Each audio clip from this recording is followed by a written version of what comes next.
Dear viewers, আজকের ক্লাসে আমি আরো একটা বাংলা প্যাসেজকে ইংলিশে ট্রান্সলেট করব।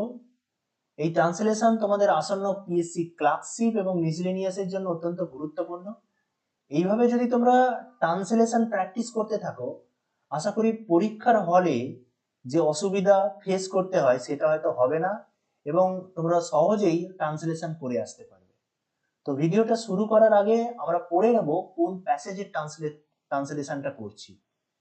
মহেন্দ্র চলিয়া গেল, কল্যাণী একা বালিকা লইয়া সেই জনশূন্য স্থানে প্রায় অন্ধকার কুটিরের মধ্যে চারিদিকে নিরীক্ষণ করিতেছিলেন। তাহার মনে বড় ভয় হইতেছিলেন, কেহ কোথাও নাই। মনুষ্যমাত্রের শব্দ পর্যন্ত পাওয়া যায় না, কেবল শেয়াল কুকুরের রব। ভাবিতেছিলেন, কেন তাহাকে যাইতে দিলাম, না হয় কিছুক্ষণ ক্ষুধা তৃষ্ণা সহ্য করিতাম। মনে করিলেন চারিদিকে দ্বার রুদ্ধ করিয়া বসি, কিন্তু একটি দ্বারেও অর্গল নাই। এইরূপে চারিদিক চাহিয়া দেখিতে দেখিতে সম্মুখস্থ দ্বারে একটি ছায়ার মতন দেখিলেন। তাহলে আজকের প্যাসেজটা এইটা ছিল। মোটামুটি এটা মডারেট প্যাসেজ, যেটাতে সহজেই আমি ট্রান্সলেশন করব। অলরেডি করে রেখেছি ট্রান্সলেশন, কিন্তু কিভাবে করেছি সেটা তোমাদেরকে জানাবো, বা অল্টারনেটিভ কোনো উপায় আছে কিনা সেটাও জানাবো। প্রথম সেন্টেন্স কি দেওয়া আছে? মহেন্দ্র চলিয়া গেল। তাহলে এটা কোন টেন্স? না, এটা হচ্ছে simple past tense. Simple past tense, simple past টেন্সের রুল কি? না, সাবজেক্টের পর ভার্বের সেকেন্ড ফর্ম বসাতে হবে।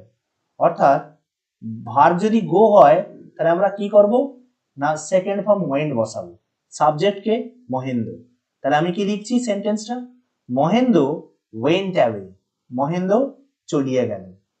2 নম্বর সেন্টেন্স কি বলা আছে? কল্যাণী একা বালিকা লইয়া সেই জনশূন্য স্থানে প্রায় অন্ধকার কুটির মধ্যে চারিদিকে নিরীক্ষণ করিতেছিল। তাহলে আমরা কি লিখছি? Kalyani was alone with her girl in the deserted place.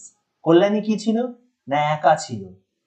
কেউ এই জায়গাটায় এইভাবেও লিখতে পারো যে কল্যাণী was left alone। এই কথাটাও লেখা যেতে পারে, কারণ মহেন্দ্র কল্যাণীকে ফেলে রেখে চলে গিয়েছিল। তা কল্যাণী was left alone ও বলতে পারো, এটাকেও বলতে পারো যে Kalyani was alone with her girl in the deserted place and কি করছে না, was looking about the dark room। অন্ধকার কুটির মধ্যে চারিদিকে সে দেখছে। তাহলে আমি was looking দ্বিতীয়বার লিখলাম না, কারণ বাক্যের সাবজেক্ট কল্যাণী, সেই জন্য আমি একইবারেই লিখলাম looking about the dark room. বোঝাতে পেরেছি নিশ্চয়ই?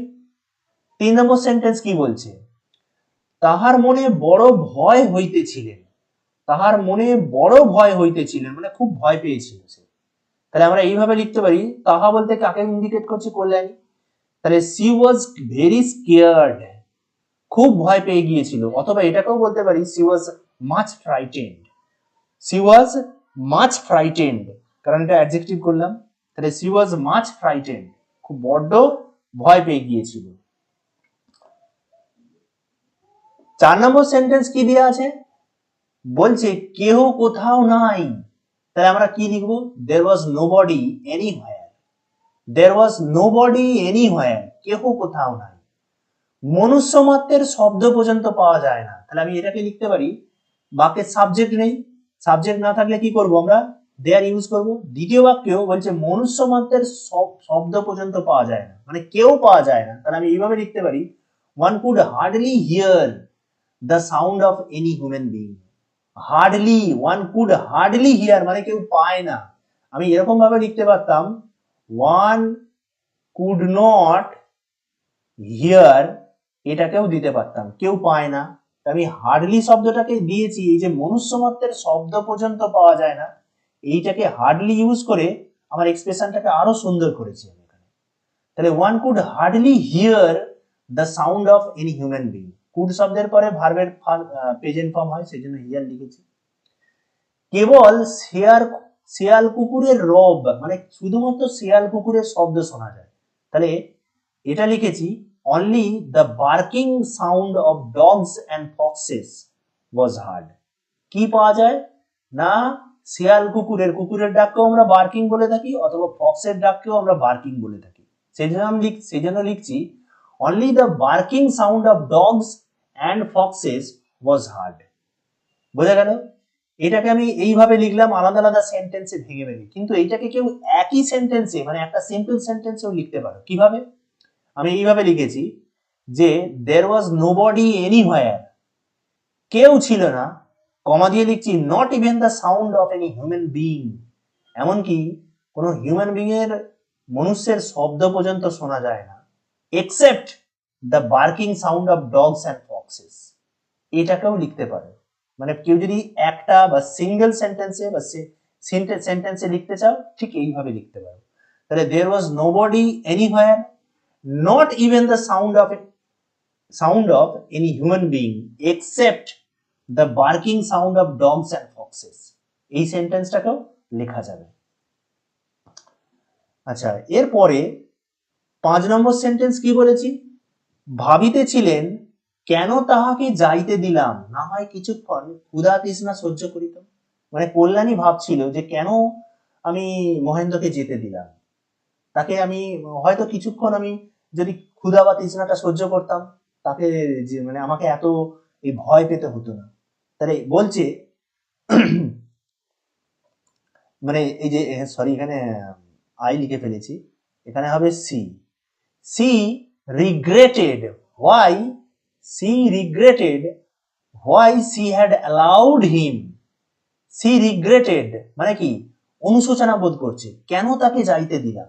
তাহলে আমি রিগ্রেট মানে কি অনুশোচনা বোধ করা, তাহলে আমি লিখছি পাস্ট টেন্সে, লিখছি she regretted why she had allowed him, কেন তাকে যেতে দিল, allowed him to go, or she should have borne hunger or thirst, না কিছুক্ষণ কি করতো for some time, এখানে for some time কিছুক্ষণ কি করতো সহ্য করতাম। তাহলে should have borne মানে এখানে বিয়ার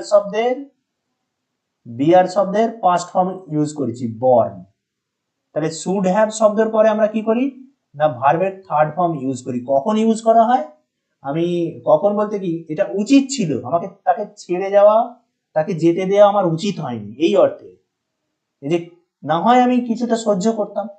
তাহলে she should have borne hunger and thirst for some time। ওকে, বোঝাতে পেরেছি? আর should have, would have, could have এর ব্যবহার ভিডিওতে দেয়া আছে, তোমরা পারলে তার ব্যবহারটা একটু দেখে নিও।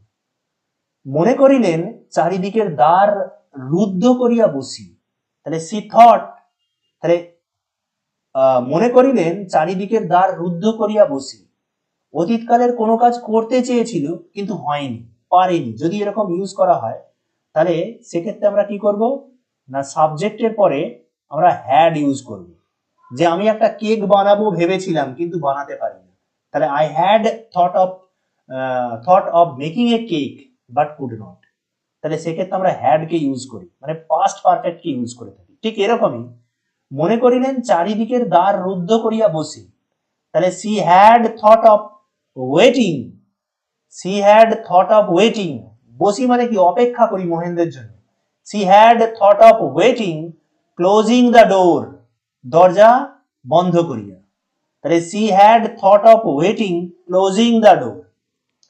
7 নম্বর কি বলছে, কিন্তু একটি দ্বারেও অর্গল নাই, অর্গল মানে কি ছিটকিনি বা খিল এই ধরনের কিছু, বাট দেয়ার ওয়াজ, একটি দ্বারেও, সাবজেক্ট কি, সাবজেক্ট খুঁজে পাচ্ছি না, তাহলে কি করবো আমি দেয়ার দিয়ে শুরু করব, অতীতকালের ঘটনা, but there was not any bolt in the doors, মানে কোনো দরজাতেই কি ছিল না, না কোনো ছিটকিনি বা খিল ছিল না। বোঝাতে পেরেছি? পরবর্তী কি বলেছি দেখো, 8 নম্বর সেন্টেন্সটা কি দিয়েছি না 8 নম্বর সেন্টেন্স দিয়েছি, এই রূপে চারিদিকে দেখিতে দেখিতে সম্মুখস্থ দ্বারে একটি ছায়ার মতন, একটি ছায়ার মতন দেখিলেন। তাহলে ইন দিস ওয়ে, এই রূপে ইংরেজি কি লিখবো, ইন দিস ওয়ে। এবার লুকিং অ্যারাউন্ড অল ডিরেকশন, বা এটাকে কেউ এইভাবে লিখতে পারো যে while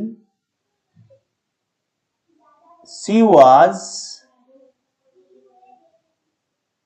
was looking around, এইরকমও করতে পারো, কেউ এইভাবেও লিখতে পারো, মানে while এও ইউজ করতে পারো। আমি while না ইউজ করে আমি একবারে লুকিং করেছি, মানে প্রেজেন্ট পার্টিসিপেল ইউজ করেছি। তাহলে in this way, looking around all direction she saw a shadowy figure, মানে একটা ছায়ার মতন কিছু ফিগার দেখতে পেল। saw মানে দেখতে পেয়েছিল, see এর past tense, দেখতে পেয়েছিল। in the front door মানে দরজার সম্মুখস্থ, দরজার সামনে মানে দরজার সামনে। তাহলে আজকের এই ট্রান্সলেশন এই আমি চেষ্টা করেছি তোমাদেরকে বোঝানোর। ওকে, তো যদি ভালো লাগে ভিডিওটা অবশ্যই ভিডিওতে লাইক এবং অবশ্যই করবে, কারণ তোমাদের একটা লাইক আমাদেরকে অনেক মোটিভেট করে। এবং বন্ধুদের সাথে শেয়ার করতে ভুলবে না। আর সঙ্গে থাকতে গেলে অবশ্যই চ্যানেলটিকে সাবস্ক্রাইব করো। Thank you for watching my video.